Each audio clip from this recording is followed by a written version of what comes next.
느헤미야서 13장 1절부터 14절까지의 말씀을 제가 읽고 말씀 나눕니다. 그날 모세의 책을 낭독하여 백성에게 들렸는데 그 책에 기록하기를 암몬 사람과 모압 사람은 영원히 하나님의 총회에 들어오지 못하리니 이는 그들이 양식과 물로 이스라엘 자손을 영접하지 아니하고 도리어 발람에게 뇌물을 주어 저주하게 하였습니다. 그러나 우리 하나님이 그 저주를 돌이켜 복이 되게 하셨다 하였는지라. 백성이 율법을 듣고 곧 섞인 무리를 이스라엘 자손 가운데서 모두 분리하였느니라. 이전에 우리 하나님의 전에 방을 맡은 제사장 엘리야십이 도비야와 연락이 있었으므로 도비야를 위하여 한 큰 방을 만들었으니 그 방은 원래 소재물과 유향과 그릇과 또 레위 사람들과 노래하는 사람들과 문지기들에게 11조로 주는 곡물과 새 포도주와 기름과 또 제사장들에게 주는 거제물을 둔 곳이라. 그때에는 내가 예루살렘에 있지 아니하였느니라. 바벨론 왕 아닥사스다 32년에 내가 왕에게 나아갔다가 며칠 후에 왕에게 말미를 청하고 예루살렘에 이르러서야 엘리야십이 도비야를 위하여 하나님의 전들의 방을 만든 악한 일을 안지라. 내가 심히 근심하여 도비야의 세간을 그 방 밖으로 다 내어 던지고 명령하여 그 방을 정결하게 하고 하나님의 전의 그릇과 소재물과 유향을 다시 그리로 들여 놓았느니라. 내가 또 알아본즉 레위 사람들이 받을 몫을 주지 아니하였으므로 그 직무를 행하는 레위 사람들과 노래하는 자들이 각각 자기 밭으로 도망하였기로 내가 모든 민정들을 꾸짖어 이르기를 하나님의 전이 어찌하여 버림바 되었느냐 하고 곧 레위 사람들을 불러 모아 다시 제자리에 세웠더니 이에 온 유다가 곡식과 새 포도주와 기름의 11조를 가져다가 국간에 드림으로 내가 제사장 셀레마와 서기관 사독과 레위 사람 부다야를 창고지기로 삼고 마따냐의 손자 사꿀의 아들 하나를 버금으로 삼았나니 이는 그들이 충직한 자로 인정됨이라. 그 직분은 형제들에게 분배하는 일이었느니라. 내 하나님이여 이 일로 말미암아 나를 기억하옵소서. 내 하나님의 전과 그 모든 직무를 위하여 내가 행한 선한 일을 도말하지 마옵소서. 아멘. 느헤미야가 오늘 우리가 읽은 이 이야기를 끝으로 마지막 내용을 전달해 주고 있습니다. 느헤미야가 총독으로 와서 성벽을 건축하고 또 성벽을 봉헌하고 나서 다시 자기 자리로 돌아갔습니다. 그는 원래 왕에게 술을 따라주는, 어떤 의미로 보면은 청와대의 제일 높은, 왕과 항상 대화할 수 있는, 그리고 왕이 어떤 일에 대해서 물어볼 때 그 물어보는 일에서 자기의 개인적인 이야기를 할 수도 있는 그러한 높은 위치에 있는 자리로 돌아갔습니다. 그런데 오늘 이야기는 그 돌아가서 그가 예루살렘에 없는 동안에 어떤 일이 일어났었느냐에 대한 이야기를 먼저 우리들에게 해줍니다. 다시 옛날로 돌아가고 있는 모습을 우리에게 전해줍니다. 참 사람이 바뀌기 어렵죠. 어느 한 나라의 제도도 바뀌기 쉽지 않습니다. 어떤 가정의 패턴도 바뀌기 어렵습니다. 한 개인이나 가정이나 사회나 나라나 넓게는 인류, 정말 하나님 아버지 앞에 어떤 한 사람이 혹은 어떤 한 무리가 나타나서 그것 때문에 막 부흥운동이 일어나고 놀라운 역사가 일어나는 일이 있습니다. 근데 그 무리가 사라지거나 그 사람이 사라지고 나면 다시 옛날로 그 영향을 받았던 사람들이 돌아가는 그런 경향들을 우리는 참 많이 보았습니다. 오늘 13장 이야기가 그 얘기를 해줍니다. 몇 가지 문제를 우리들에게 지적해 주죠. 그들이 여전히 섞여 사는, 오늘 본문에 분리시켰다라는 말씀이 등장합니다. 3절에 보면 백성이 율법을 듣고 곧 섞인 무리를 이스라엘 가운데서 모두 분리하였느니라. 이전에 이미 다 했는데 느헤미야가 없는 사이에 또 이런 일이 생겨났습니다. 그들이 맹세까지 하고 사인까지 했습니다. 우리 딸들 안 주겠다. 우리 아들들 안 주겠다. 우리는 이방 사람들과 함께 섞여 사는 그러한 일을 하지 않겠다. 여기서 섞여 산다는 것은 결혼을 통하여서 서로 인척관계를 맺는 그런 이야기를 말합니다. 그런데 느헤미야가 없는 사이에 또 다시 옛날의 습관으로 돌아갑니다. 뿐만 아니라 오늘 두 번째 4절부터 9절까지 보면 도비야라고 하는 사람이 등장합니다. 이 도비야는 산발락과 함께 예루살렘 성벽을 짓지 못하게 방해하던 그 주인공입니다. 그런데 이름이 도비야입니다. 여호와는 선하시다 라는 뜻을 가진 이름을 가진 것을 봐서 이 사람의 어쩌면 가지고 있는 출생이 원래 이스라엘 사람의 피를 반쯤 가지고 있고 암몬 사람의 피를 반쯤 가지고 있는 아마도 그런 사람이었을 것입니다. 그런데 이 사람이 페르시아의 궁정에서 비교적 지역에 상당히 많은 영향력을 행사한 관료였습니다. 영향력 행사했습니다. 느헤미야가 오기 전까지는 산발락과 함께 그 지역의 일종의 넘버 원, 넘버 투를 가지고 힘을 가지고 있었던 사람들이었습니다. 그런데 갑자기 이 총독이라는 느헤미야가 와서 성벽을 건축한다고 하니까 열심히 방해했는데 결국은 됐습니다. 그렇지만 그가 떠난 다음에 또 다른 방식으로 이 공동체를 약화시키려고 하는 그런 일을 하고 있었습니다. 물론 이 사람이 일부러 내가 예루살렘을 약화시켜야지 그렇게 할 수도 있지만 이 사람이 가지고 있는 일반적인 삶의 행태는 정치적이고 경제적이고 혈연관계를 통해서 영향력을 행사하고 자기의 위치를 높이고 또는 자기 이익을 하려고 하는 그런 일들을 하기 위해서 많은 혈연관계를 맺었습니다.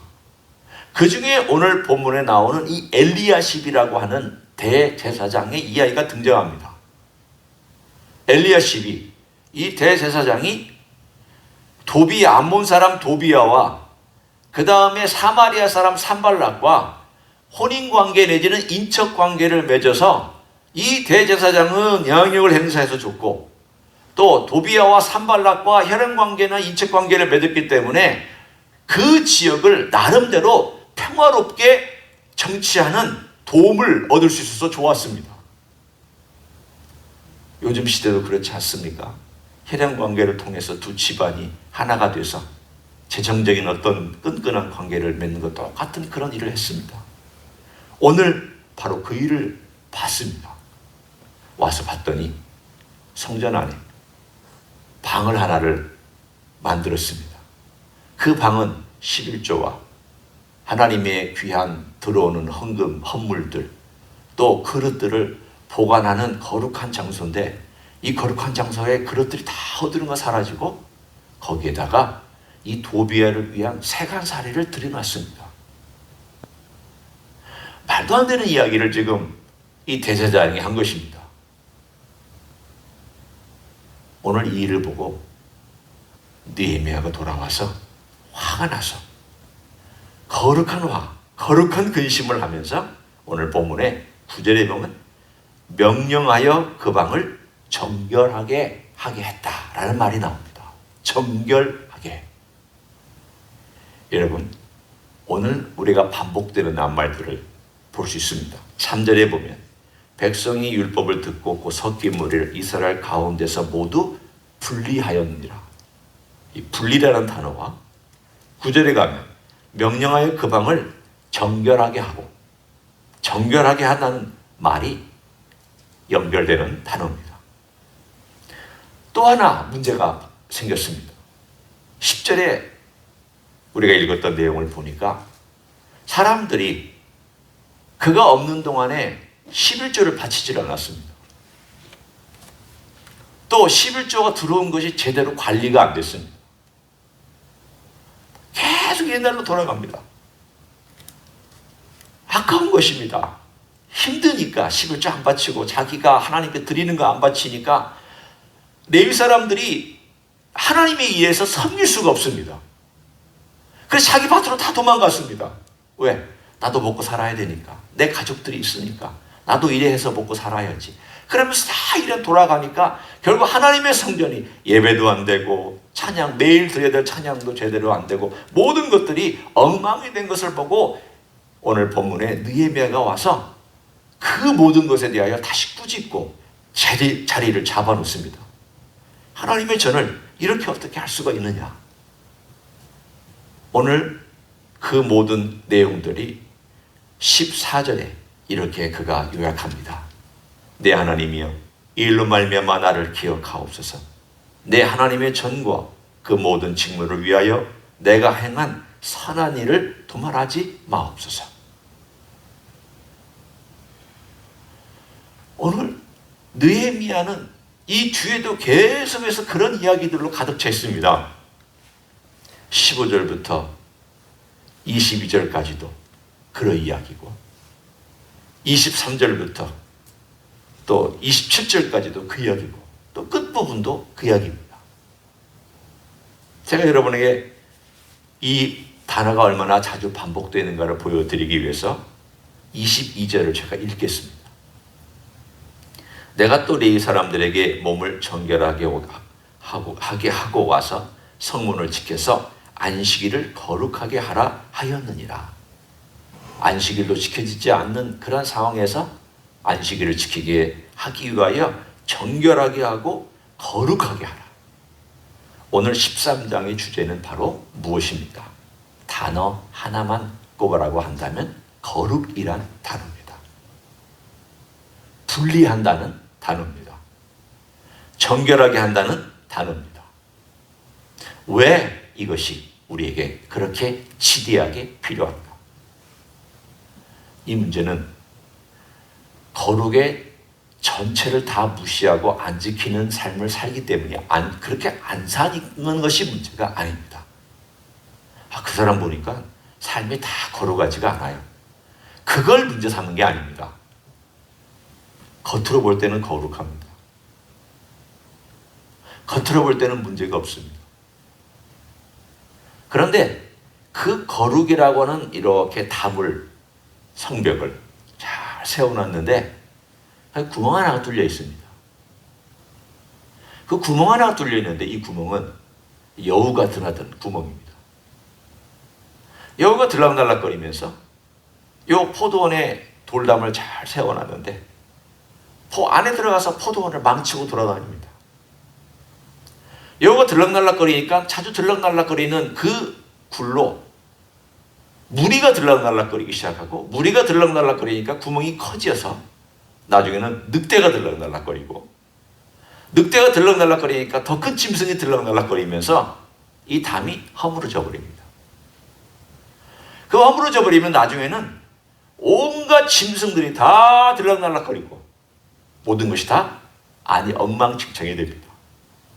거룩이란 하나가 무너지면 다 영향을 받습니다.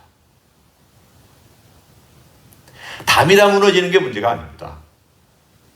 우리는 생각할 때 나머지 담은 튼튼하게 있으니까 문제가 없죠. 다른 것들 저는 다른 걸 다 잘합니다. 10가지가 있다고 하면 저는 9가지 다 잘합니다. 하나님께 충성합니다. 한 가지 구멍이 생기면 그 구멍으로 사탄이 들어와서 안을 다 휘저어 놓습니다. 오늘 느헤미야가 하고 있는 이야기가 바로 그것입니다. 우리가 하나님께 나아가서 하나님께 헌신할 때에 내 영적인 거룩한 삶에 구멍이 생긴 것을 막아야. 이것 결단하고 헌신해라. 주님께서 산상수훈에서 분명히 말씀해 주셨습니다. 이 눈이 범죄하면 이거 빼내라. 오른손이 범죄하면 잘라버려라. 주님께서 이 과장법을 쓰신 이유가 바로 너희가 그 범죄 때문에, 이 손 때문에 한 범죄에 대하여 과감하게 담대하게 결단하지 아니하면 이것이 너희 전체를 망친다는 겁니다. 그 하나가, 그 작은 하나가 결국 우리 삶을 망치기 때문에 그 하나에 대하여 심각하게 생각하고 그걸 가지고 하나님 아버지 앞에 와서 주님, 제가 이것 때문에 우리 주님을 만나는데 방해되고 이것이 결국은 나중에 커져서 우리 주님과의 관계에 어려운 영향을 끼칠 수 있는 것을 제가 봅니다. 주님, 저를 불쌍히 여겨주시기를 원합니다. 우리의 삶에 오늘 이 느헤미야가 가지고 있었던 것과 같은 담대한 결정들, 우리의 삶을 볼 때 우리의 공동체도, 우리의 가정도, 우리 개인도 하나님 아버지 앞에서 주님을 따라가는 데에 방해가 되고 자꾸 내 마음속에 걸리고 마음속에 뭐가 문제가 되고 내 발목을 잡고 혹은 내 생각이나 여러 가지 모습으로 나를 힘들게 하여서 이것 가지고 씨름하고 있는데 기도하는 가운데 이거 아니다 라는 생각이 있는 것이 있거든. 그거를 해결하라는 것입니다. 그 문제를 해결해야 우리의 영성의 전체가 다 원활하게 우리 주님과의 관계 속에서 깊이 들어갈 수가 있다는 것을 말씀하고 있습니다.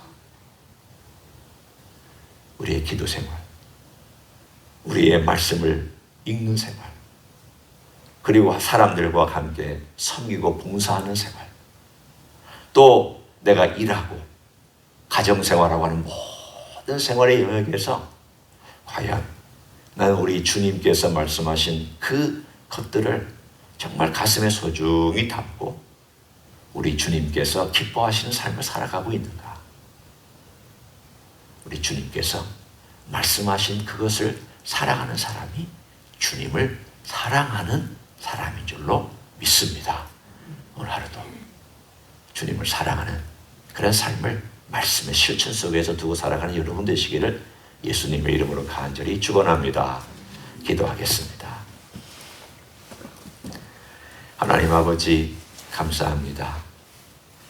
우리의 삶의 여러 가지 우리 하나님 아버지 앞에 헌신한 것도 많고 또 주님을 위하여서 이제까지 드려진 것도 많고 또 수고하고 애쓴 것도 많았습니다.